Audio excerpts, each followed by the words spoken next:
We did not expect to be in this position at odds with our own government, but we believe strongly that we have a responsibility to help you protect your data and protect your privacy. We owe it to our customers and we owe it to our country. Now, that was Apple CEO Tim Cook, of course, talking about the ongoing battle between his company and the government. As you probably know, the FBI has been in an ongoing fight to get Apple to unlock the iPhone of one of the San Bernardino shooters. They say that it would be very critical in their investigation. Apple, however, has repeatedly said no, as you just heard from its head honcho. Now, the feds are saying thanks, but no thanks. Justice Department now saying it has found someone that can open up the iPhone without having to go through the parent company. It will not say who it is. Now, this case obviously raises a whole host of questions. Where is that line between protecting privacy and getting data needed in an investigation? Also, why is the government pushing so hard for this? Is it trying to set a precedent? And I think, Jimmy, first off, even if you're even mildly cynical, you say, wait a minute, why did it wait till now, on the eve of when a court was going to be getting hearings on this, to get a third party to come in? We'd heard rumors for more than a month that people said, I have a workaround, I can help you out with it. It was about setting precedent, because this wasn't just about this one single case here. You had a lot of ongoing investigation where people said, as soon as you answer that one, in New York, we have 20 cases where we got to open up phones that'll help us out with investigations. It's not the final straw. We're going to hear this thing again. There's proposals in Congress we'll talk about in a second that may also do workarounds. But at the end of the day, do you believe that this is just a matter that we're talking about the 1784, 1789 All Writs Act, where you have such outdated legislation to keep up with such current technology? Or is this that ongoing rub of privacy and protection that, you know, until somebody settles it, we're going to just keep running our heads into walls over this as to where that line is? Well, for years we have been talking on this show about how that line continues to move with the advancement of technology. But it's interesting. Don't you think the law in Washington really haven't moved that much on it? They've let these single flares go up here and there, but they never settle laws to where that line is? Well, because the line is a moving target. But they haven't needed a new law up until now. You know, you had the Riley decision from the Supreme Court that says these personal phones, they're now computers, they have your whole life, and now you need a warrant. You can't just open it up and look at it.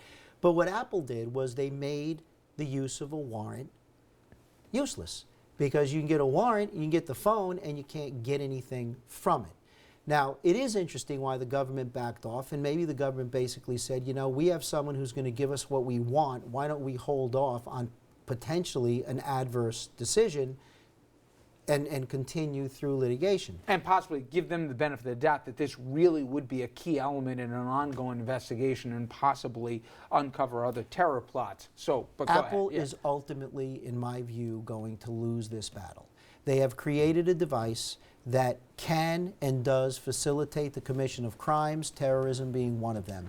And I believe that courts are able to fashion a remedy that says to Apple, we get it, we get the privacy issue, you have to unlock the phone, you have to provide the information in the same way you used to respond to a warrant when a warrant was issued. And as far as this obligation that Apple has to the country and to the customers, they could have invented this encryption method when they invented the iPhone. They came up with it now, and they didn't have that obligation, or they weren't honoring that obligation before. If the government feels that in this phone there is evidence that can help a terrorism investigation and hopefully prevent other terrorist acts by somebody who clearly committed a terrorist act, I think that Apple will ultimately lose this battle.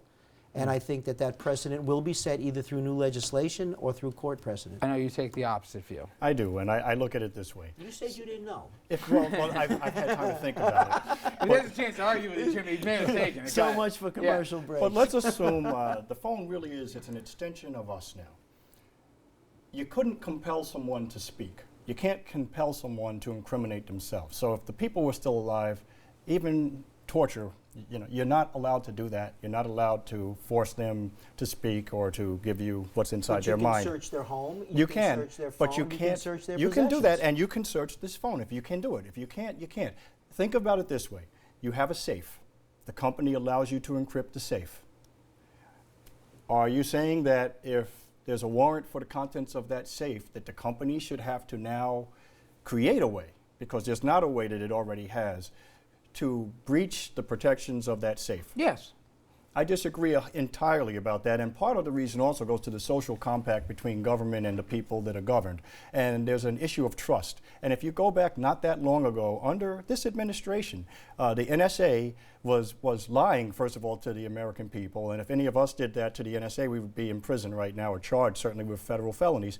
Secondly, they were going far beyond, and Snowden basically shed light on the fact that they were going far beyond what was constitutionally permissible, and they were spying on all Americans. I grant you all that.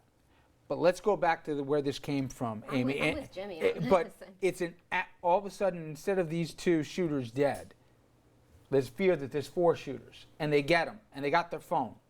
We want to know who these people are. We want to know if other people are imperiled. I understand the whole expression, guys, bad case makes bad law. However, isn't it in the state's best interest in this particular case, the nation's best interest? You lose your They're asking- expectation of privacy when you use something to commit a crime. If you use your house to have your 1,000 kilograms in it, as sacred as the house is, as powerful as the Fourth Amendment is, you cannot bolt that house down. But what we're missing here is, there are 2 different things. The loss of the expectation of privacy is one thing. Compelling a third party to take particular action is And another. to But that they're point, though. asking for assistance But to that after a point, though. crime. But Amy, to that point, there's a bipartisan proposal making its way through Washington, which is a minor miracle in itself. But what it would do is, it would require tech companies, when a court order is provided, to unlock the phone. Right.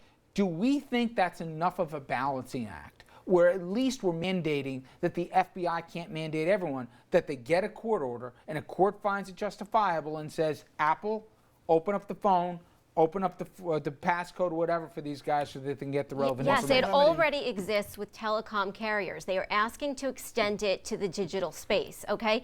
And like Jimmy said, this is not just a phone, this is a mini computer. The world is run by computers. Do we really want computers out there, mobile computers, so encrypted that not even the people who create the software can get in there? It's like saying we live in a digital age, but law enforcement, we want you stuck in the dark age. Law enforcement is not going to be successful by finding the phone of someone who's already blown themselves up. All we're going to be doing is reacting to things that have already occurred. What about If we wanna accomplices? you don't What know about that, Mayo. preventing future well, I can attacks? tell What you about that people who help I them? have seen very little evidence of actual attacks being thwarted. I've seen bombs that didn't go off, but somehow with all of this intelligence, people are not able to connect the dots of people who are right in front of them and have been in their I custody appreciate already. you taking the tougher position, but it just screams to me you're impeding an investigation. In the United States, there obstruction. have been thwarted attacks, and I will tell you this. Yes, I think that legislation is good, and it should be tweaked, and it should address the legitimate concerns of Apple. You don't have to turn the way to unlock the phone over to the government.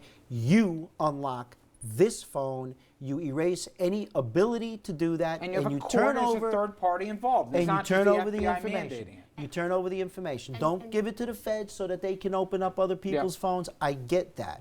But you're creating the block, you can be required to lift the block. And what Mayo said is that this is an extension of us, like free speech. That was Apple's argument, that the people who are coding, the code is free speech. It's not free speech. It's product design. You cannot create a Let's product continue like this that. debate in the break, you guys. All right, coming up next, though, this would have been the big story of the week, but given the international developments, it's almost taken the back seat. The panel will weigh in on the Supreme Court nomination showdown, the process, the person nominated, and the political pettiness.